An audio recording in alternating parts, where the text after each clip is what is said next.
So, you did it. You bought that one weapon that you were told to get by every YouTuber, player, and even your dog's best friends, aunts, cousins, twice removed, sisters told you to get. That item, of course, is the Hyperion. We all know what it is, we don't need to explain, and we also can't be bothered to explain what it does and how you get it. With a 2 billion coin price tag, it's a hefty sum, but you're always told it's worth it, so you listen to the masses and you buy one. But what now? That's where we come in.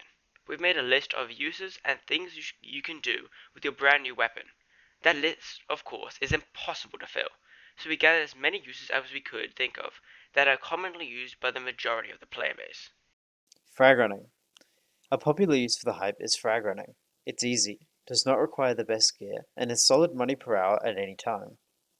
Frag running can be done without a Hyperion, with gear combinations such as Necron and a Juju or a Terminator, but the teleportation ability and AoE from the hype allows it to quickly and efficiently clear rooms, especially rooms with starred mobs.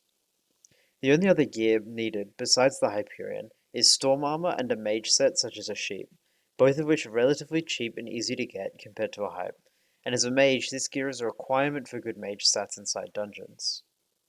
Dungeons are a big part of the Hyperion, especially as it is obtained from them, but these uses need to be split into two categories: regular floors and master mode floors. In the regular floors, it is common for many players to play mage at once, or with Hyperions of their own, to gain fast and efficient clears of the floor. Hype mages deal considerable DPS and are very flexible in their roles for a floor. This changes though in master mode. The main weapon use is a Terminator due to the significant health and damage increase of the mobs, and also because mage has a very low survivability. The Hyperion is sidelined as a healing item due to the absorption hearts gained when using the ability. However, if you're playing mage, then the Hyperion becomes the default clear weapon once again. However, an LCM weapon such as a Claymore is used to provide high one-hit damage on mini bosses and regular bosses, since the Hyperion can no longer deal enough DPS to kill them. Crimson Isle. The Crimson Isle is a high-level combat location, with mobs that start at around 700,000 health. Items such as the Juju shortbow struggle to do high enough damage to kill these mobs before they kill you.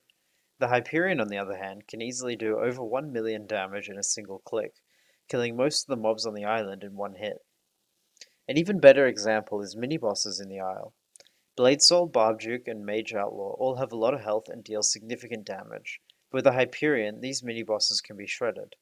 There are different strategies to killing each of the mini-bosses. When fighting Bladesoul, the trick is raw DPS.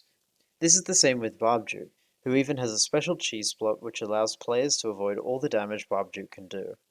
Mage Outlaw is similar, however it has many different attacks, some of which provide invincibility to the Outlaw. When a blue circle is spotted around the Mage Outlaw, it means it's invulnerable, and if attacked will reflect all your damage back at you. Due to the high damage output of a Hyperion, it means you will be instantly killed. Ashfang also requires magic damage to kill some of its underlings, and a Hyperion easily kills these enemies. Kudra is a boss fight from the Crimson Isle, which contains many high health mobs. The Hyperion's high damage output and AoE ability makes it highly useful for clearing the mobs that attack you during the fight. That is why a requirement in high level parties for crowd control players is the Hyperion, since its crowd controlling abilities is second to none. And when paired with an Overflux or SOS flare and a solid Aurora armor build, the crowd controller can infinitely spam the Hyperion. Whilst other weapons are used to deal damage to Kudra, for example the Ballista and Terminator, the Hyperion is needed for survivability throughout the boss, as its healing ability can help in dire situations. The hype becomes even better when paired with other DPS options, such as the 5L to do even more damage, as both abilities can stack, nuking mobs in mere seconds. Fishing. The fishing skill requires you to fish up many sea creatures, which must be killed in order to gain drops and XP. The Hyperion's high damage and spam ability makes it useful to kill mobs, and the AoE allows it to damage a large area, necessary for tactics such as barn fishing. This high damage is especially needed in lava fishing, where many mobs have millions of health and do high damage.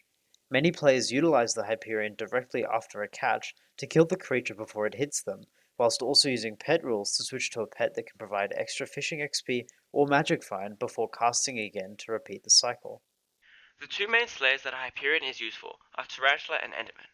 All other slayers either have damage resistance or immunity to magic damage, so unless you're going to melee the slayer, you're out of luck. When using a Hyperion for Tarantula Slayer, the best spot is the Burning Desert in the Crimson Isle, due to the spiders that spawn there providing high amounts of combat XP, allowing very fast boss spawns. With a good enough setup, you can earn hundreds of thousands of Tarantula XP per hour. Antimon, on the other hand, can be taken down with an RCM build, with the most common of armor sets being used being either Final Destination or Aurora/Storm. The Hyperion is used during the DPS phase of the boss, and during hits phase, Explosive Arrow's term is used, and when done correctly, the hits phase can be completed in mere seconds. Diana. A very popular use of a Hyperion is Diana. Diana mobs with the legendary Griffin range in health from 500,000 to 40 million. The Hyperion can be used to quickly deal with all of these mobs. For example, Gaia constructs, which are the most annoying mob out of the Diana pool, are only able to be one-shot by two different weapons, one of which is the Hyperion. Due to the teleportation ability of the Hyperion, if you're aiming at the ground, you don't have to deal with knockback as you're constantly teleported back into the ground. This makes mobs like Minos champions a lot easier. Additionally, since you have a lot of intelligence in a mage build, it means you can always use your AoTE or AoTV to teleport around the map, allowing for faster traversal and more burrows per hour. Other uses and variant uses. Whilst we've just mentioned the Hyperion, some of the different blade variants also have other uses which outclass the Hyperion. The Wither Impact ability gives you absorption hearts based on your crit damage. This allows the Hyperion to be one of the best healing items in the game.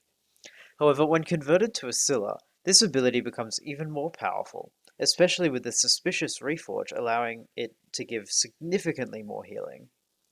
The Estrella is the tank variant of the Hyperion.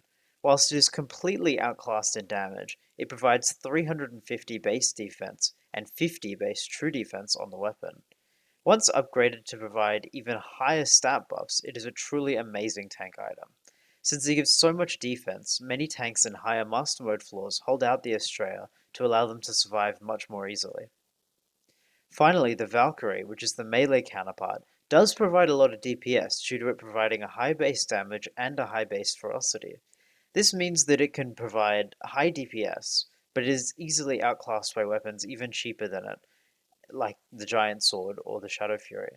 But especially for Iron Man, if they don't have all three scrolls, it can be used as a melee weapon until 3 unique scrolls are collected. Last and importantly, the best use of a Hyperion is to flex on broken ons or Ironmans who are not RNG carried enough to obtain one. This flexing comes in many different types, such as offering carries on low floors to low level players while saying in your note, I have a Hyperion. This situation is a win-win for both the Hype Mage and the people being carried. These players get easy Catacombs XP, and you can sometimes earn profit, but also get more completions on low level floors, saving time later on the grind by flexing now.